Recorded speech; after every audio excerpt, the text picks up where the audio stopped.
Students, आप सभी का study with Devnarayan sir YouTube channel में बहुत बहुत स्वागत है एवं नमस्कार है।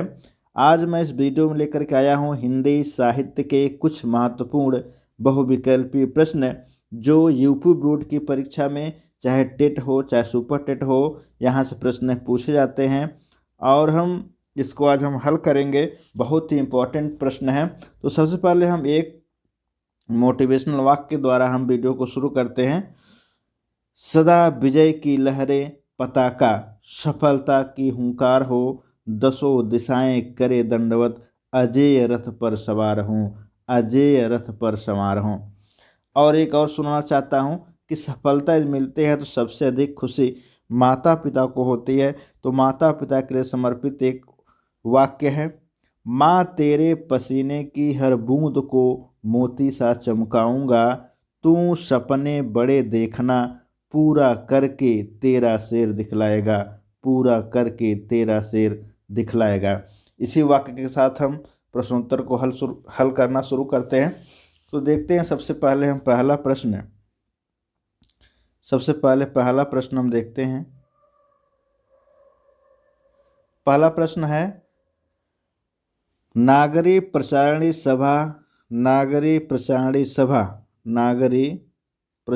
सभा की स्थापना की है। तो चार विकल्प है। पहला है रामचंद्र शुक्ल, ख है श्याम सुंदर दास, ग है बाल मुकुंद गुप्त, घ है हजारी प्रसाद द्विवेदी। तो चारों विकल्प में कौन सही होगा? तो इसमें सही होगा ख विकल्प सही, श्याम सुंदर दास। मतलब नागरिक प्रचारणी सभा की स्थापना किसने की है? तो श्याम सुंदर दास ने की है। इसके बाद दूसरा प्रश्न है, वीर गाथा काल के कवि हैं। वीर गाथा काल के कवि हैं। तो इसमें चार विकल्प है, क भूषण, ख केशवदास, ग चंद्रबरदाई और घ छत्रसाल। तो दो का सही हो जाएगा ग चंद्रबरदाई। वीर गाथा काल के कवि हैं चंद्रबरदाई। तीसरा प्रश्न है, भारतेंदु से पूर्व के लेखक हैं। तो चार विकल्प हैं, का सदा सुखलाल, ख चंद्रधर शर्मा गुलेरी, ग श्याम सुंदर दास, घा राय कृष्ण दास। तो तीसरे का सही हो जाएगा क सदा सुखलाल। सदा सुखलाल जो हैं वो भारतेंदु से पूर्व के लेखक हैं। तीसरे का हो जाएगा क सदा सुखलाल। इसके बाद है चौथा प्रश्न है, आधुनिक गद्य का जनक कहा जाता है। तो चार विकल्प है, का रमाशंकर शुक्ल रसाल को, ख रामचंद्र शुक्ल को, ग डॉक्टर हजारी प्रसाद द्विवेदी को, घ भारतेंदु हरिश्चंद्र को। तो हो जाएगा चौथे का सही घ भारतेंदु हरिश्चंद्र को। भारतेंदु हरिश्चंद्र को आधुनिक गद्य का जनक कहा जाता है। पांचवा प्रश्न है, आचार्य महावीर प्रसाद द्विवेदी द्वारा संपादित पत्रिका है। ये बहुत ही इंपॉर्टेंट प्रश्न है, ये बार बार परीक्षा में पूछा जाता है। तो इसको एक अथवा करके पूछा गया है, आचार्य महावीर प्रसाद द्विवेदी ने किस पत्रिका का संपादन किया था? दो प्रकार से प्रश्न बनाया जाता है। तो पांचवें का जो विकल्प है, क हंस, ख सरस्वती, ग ब्राह्मण, घ इंदु। तो पांच का उत्तर हो जाएगा ख सरस्वती। सरस्वती पत्रिका का संपादन किसने किया है? तो आचार्य महावीर प्रसाद द्विवेदी ने किया है। इसके बाद हम देखते हैं छठा प्रश्न है, महावीर प्रसाद द्विवेदी लेखक हैं। महावीर प्रसाद द्विवेदी लेखक हैं। तो महावीर प्रसाद द्विवेदी लेखक हैं, क भारतेंदु युग के, ख द्विवेदी युग के, ग शुक्ल युग के, घ प्रेमचंद्र युग के। तो छठे का हो जाएगा ख उत्तर द्विवेदी युग के। महावीर प्रसाद द्विवेदी युग के लेखक हैं। सातवां बहुत इंपॉर्टेंट प्रश्न है, फोर्ट विलियम कॉलेज स्थित था। फोर्ट विलियम कॉलेज स्थित था। तो इसका उत्तर है क आगरा, ख मद्रास, ग कलकत्ता, घ हैदराबाद। तो सातवें का उत्तर हो जाएगा ग कलकत्ता। फोर्ट विलियम कॉलेज कहाँ स्थापित है? तो कलकत्ता में है। इसके बाद आठवां प्रश्न हम देखते हैं। आठवां प्रश्न है, आनंद कादम्बनी के संपादक हैं। आनंद कादम्बनी के संपादक हैं। 4 विकल्प है। क गुलाब राय, ख पंडित प्रतापराम मिश्र, ग बद्री नारायण चौधरी प्रेमधन और घ प्रगतिवाद युग की। तो 8 का उत्तर हो जाएगा ग बद्री नारायण चौधरी प्रेमधन आनंद कादम्बनी के संस्थापक हैं या संपादक हैं। 9वां प्रश्न है सरस्वती के संपादक हैं। बहुत ही इंपॉर्टेंट प्रश्न ये। सरस्वती पत्रिका है तो इसके संपादक कौन है? विकल्प क है पद्म सिंह शर्मा, ख महावीर प्रसाद द्विवेदी, ग हजारी प्रसाद द्विवेदी और घ बाल मुकुंद गुप्त। बाल मुकुंद गुप्त। तो इसका हो जाएगा 9वें का जो सही है ख महावीर प्रसाद द्विवेदी। महावीर प्रसाद द्विवेदी। इसके बाद हम देखते हैं 10वां प्रश्न है। 10वां प्रश्न क्या है? कौन सी रचना राम वृक्ष बेनी पुरी की नहीं है? मतलब क्या है कि 3 विकल्प जो हैं वो राम वृक्ष बेनी पुरी की रचनाएं हैं और एक नहीं है। तो कौन है? क पतितों के देश, ख माटी की मूर्ति, ग गेहूं और गुलाब और घ पृथ्वी। तो क भी सही है, ख भी, ग भी, घ जो है ये राम वृक्ष बेनीपुर की रचना नहीं है। तो यह उत्तर हो जाएगा सही। 11वां प्रश्न है रेखा चित्र पर आधारित रचना है। तो का मुद्रा राक्षस, ख साहित्यालोचन, ग अतीत के चलचित्र और जो घ अंतरिक्ष की यात्रा। तो 11 का जो उत्तर होगा ये हो जाएगा ग ऑप्शन सही होगा, अतीत के चलचित्र। इसके बाद 12वां प्रश्न स्मृति की रेखाएं कृति हैं। मतलब स्मृति की रेखा किसने लिखी है? क जयनेंद्र कुमार, ख मोहन राकेश की और ग महादेवी वर्मा की और घ राय कृष्ण दास की। तो 12 का उत्तर क्या सही होगा? ग महादेवी वर्मा की।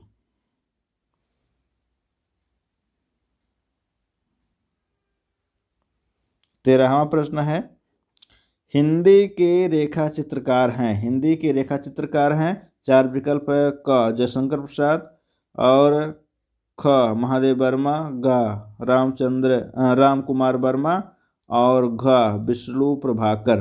तो 13 का उत्तर हो जाएगा ख महादेवी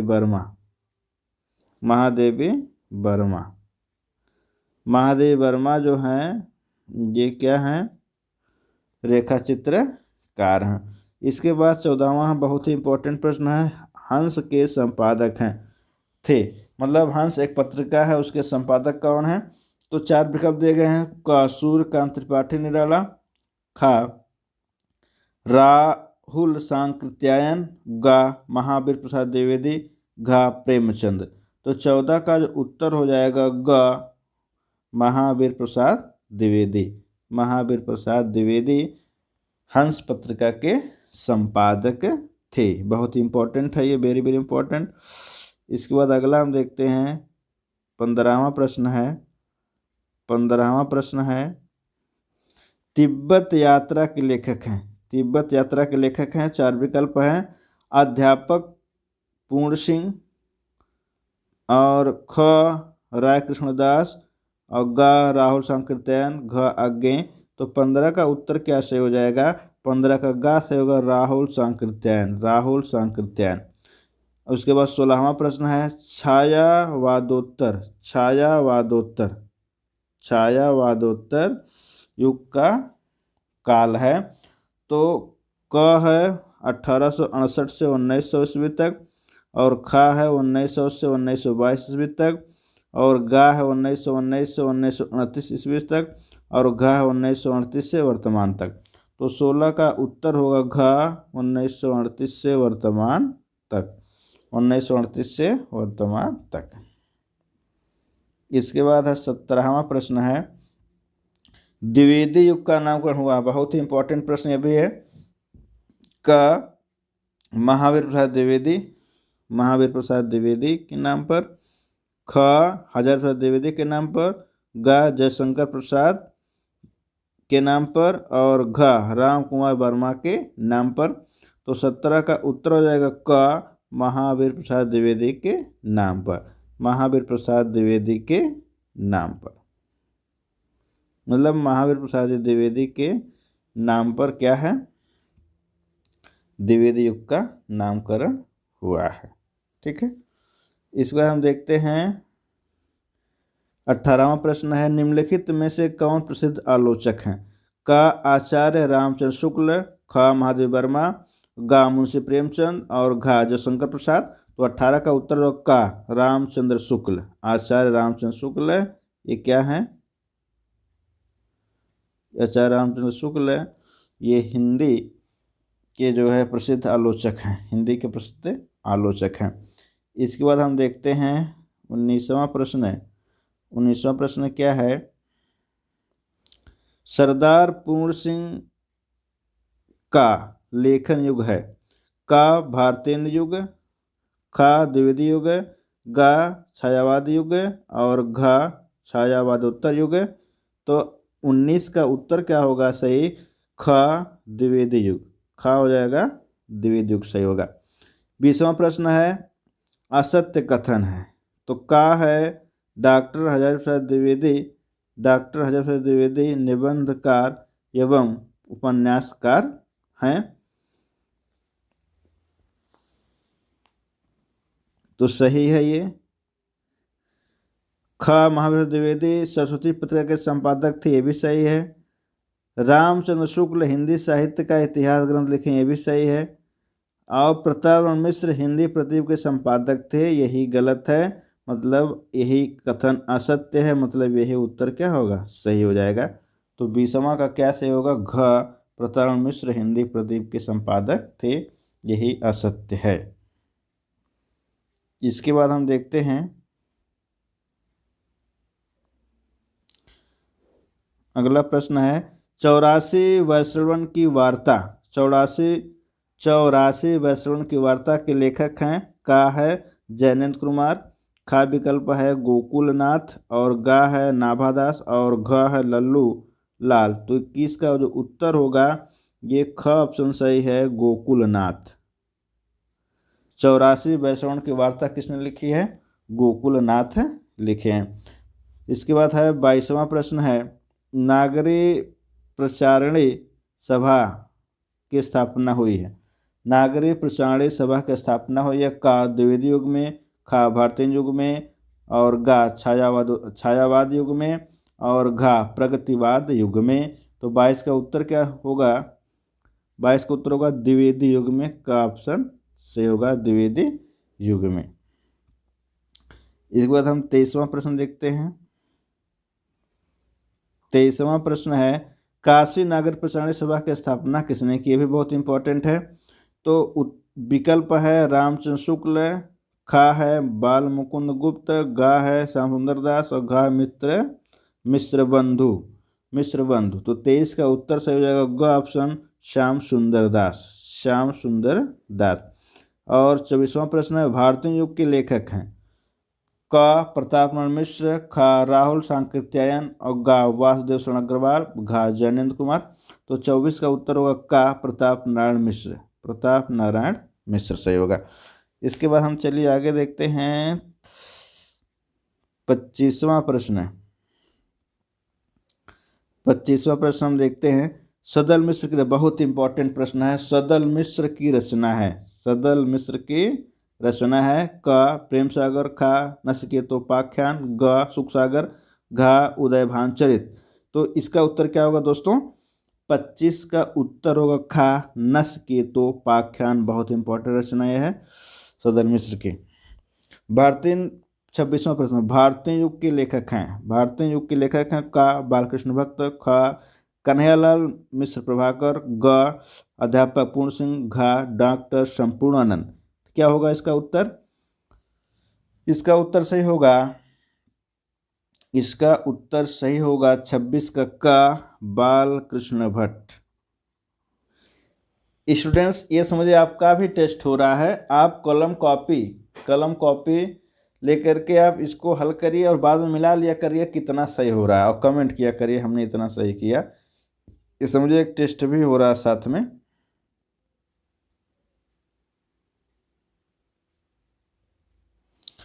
हिंदी 27 हिंदी साहित्य के आधुनिक काल को गद्य काल की संज्ञा किसने दी है?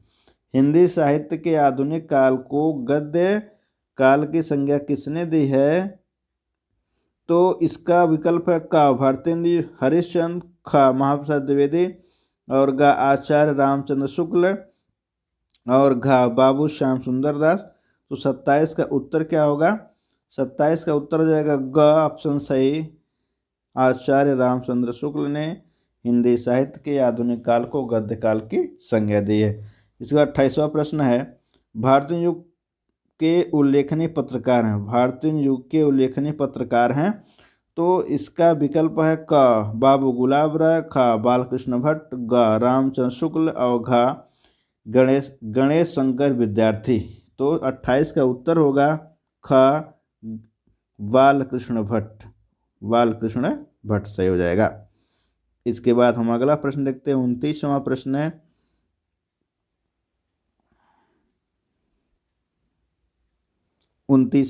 है, कौन सा युग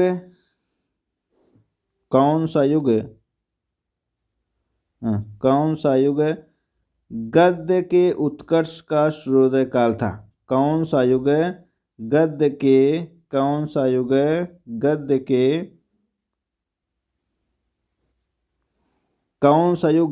के उत्कर्ष का सूर्योदय काल था? मतलब किस काल में गद्य रचना ज़्यादा विकास हुआ? तो क ऑप्शन है भारतीय युग, ख है द्विवेदी युग, ग है छायावाद युग, और घ है छायावादोत्तर युग। तो 29 का उत्तर सही हो जाएगा। 29 का होगा क ऑप्शन सही, भारतेंदु युग। 30वां है, हिंदी गद्य साहित्य के जनक माने जाते हैं। हिंदी गद्य साहित्य के जनक माने जाते हैं। तो का ऑप्शन आचार्य रामचंद्र शुक्ल, ख पंडित लल्लूलाल, ग भारतेंदु हरिश्चंद्र, और घ इंसा अल्लाह खां। 30 का उत्तर होगा ग भारतेंदु हरिश्चंद्र। भारतेंदु हरिश्चंद्र। ठीक है। तो इसके बाद हम अगला हल करते हैं। 31वां प्रश्न है। 31वां है, भारतेंदु युगीन गद्य की समय सीमा क्या है? भारतेंदु युगीन गद्य की समय सीमा क्या है? का है 1750 से 1850 ईस्वी, खा है 1850 से 1900 ईस्वी तक, और गा है 1900 से 1920 ईस्वी तक, और घा 1920 1930 ईस्वी तक। 31 का जो उत्तर होगा ये खा होगा, 1850 से 1900 ईस्वी तक गद्य युगीन भारतेंदु युगीन गद्य की समय सीमा है। 32वां प्रश्न है, भारतेंदु युग से पूर्व गद्य लेखक हैं। भारतेंदु युग से पूर्व गद्य लेखक हैं। का मुंशी सुखलाल, ख रामचंद्र शुक्ल, ग बालकृष्ण भट्ट, और घ महादेवी वर्मा। तो उत्तर क्या होगा सही इसका? 32 का उत्तर होगा क ऑप्शन सही, मुंशी सदासुखलाल। मुंशी सदासुखलाल। इसके बाद हम देखते हैं 33वां प्रश्न है। 33वां प्रश्न क्या है? 33वां है, प्रारंभिक गद्य लेखकों में दो राजाओं में से एक है। प्रारंभिक गद्य लेखकों में दो राजाओं में से एक है। तो इसका विकल्प है का मुंशी सदासुखलाल, खा सदल मिश्र, गा शिव प्रसाद सितारे हिंद, घा लल्लूलाल। तो 33 का उत्तर हो जाएगा ग ऑप्शन सही, शिव प्रसाद सितारे हिंद। बहुत इंपॉर्टेंट प्रश्न 34वां है, सुख सागर के लेखक हैं। का लल्लूलाल, खा मुंशी सदासुखलाल, और गा इंसा अल्लाह खां, घा सदल मिश्र। तो 34 का उत्तर होगा खा मुंशी सदासुखलाल सुख सागर लिखे हैं। यहाँ भी सुख सागर, यहाँ सुख है, सुख सुख मिला के मारिए, विकल्प सही हो जाएगा। इसके बाद हम 35वां प्रश्न देखते हैं। 35वां प्रश्न है, हरिश्चंद्र को भारतेंदु की पदवी से सुशोभित किया गया, मतलब कब सुशोभित किया गया था? तो का विकल्प है 1860 ईस्वी में, खा है 1865 ईस्वी में, और गा है 1875 ईस्वी में, और घा 1880 ईस्वी में। तो इसमें क्या सही हो जाएगा? विकल्प 35 का सही होगा घ 1880 ईस्वी में। इसके बाद है 36वां प्रश्न, शिव प्रसाद सितारे हिंद किस युग के लेखक हैं? तो 36 का विकल्प है भारतेंदु पूर्व युग है, खा भारतेंदु युग है, गा द्विवेदी युग है, और घ छायावादोत्तर युग है। तो 36 का उत्तर क्या हो जाएगा? सही का विकल्प सही भारतेंदु युग। मित्रों, आज के लिए इतना ही बहुत है, बहुत बड़ी वीडियो नहीं बनाना है, इतना आज रहने दे रहे हैं। मित्रों, यदि ये वीडियो आपको अच्छी लगी हो तो इस वीडियो को ज़्यादा से ज़्यादा लोगों तक शेयर करिए, और चैनल पर जो नए हैं वो चैनल को ज़रूर सब्सक्राइब कर दें, और कमेंट बॉक्स में ज़रूर कमेंट करें कि वीडियो आपको कैसी लगी। जय हिंद दोस्तों, नमः संस्कृताय।